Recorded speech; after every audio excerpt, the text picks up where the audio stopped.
Hello guys, मैले चाहिँ अहिले आउँदा यहाँ बाटोमा एउटा मान्छे सुतिराखेको देखेको थिएँ।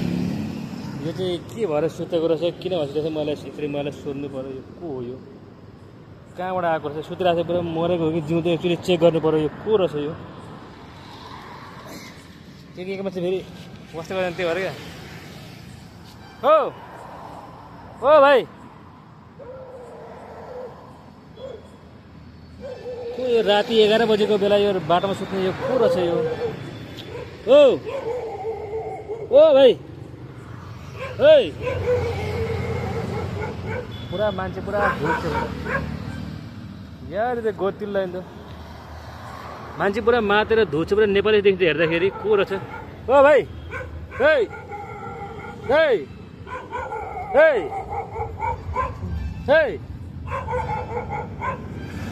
उठ रहे रास्ता में, क्या सो रहा है इधर पूरा?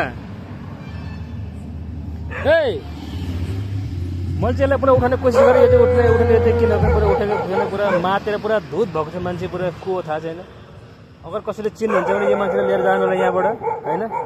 यो पक्कै पनि यो माते के हो, हातमा कालो थैला पकेको छ, के छ थाहा छैन। फेरि एकचोटि उठाउने कोसिस गर्छु। उठ्दैन पुरा, खोइ को हो पनि, पुरा मातेको छ, उठ्दैन। अब यस्तोले कसरी गर्ने, के गर्ने? अब म राति 11 बजेको छ, म ड्युटीबाट आइरहेको थिएँ, त्यहाँबाट देखेको मैले, खोइ यो को थाहा छैन। अब अगर यो भिडियो हेरेर चिन्नुहुन्छ भने यो मान्छेलाई लानु, सुतिरहेको छ यहाँ यो पास्ता स्ट्रिट अगाडि। सास त फेरिरहेको छ, मान्छे मरेको त छैन होला, सास त फेरिरहेको छ। मर भन्दा फेरि म फस्छु नि, फेरि को फेरि थाहा छैन।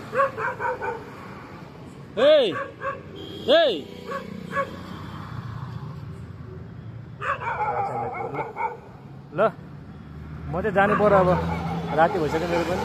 अब को यो थाहा छैन, यसो उठाएर पठाइदिउँ भनेको नहुने पर्यो। अब के भन्नु यस्तो मान्छेहरूलाई। Okay by.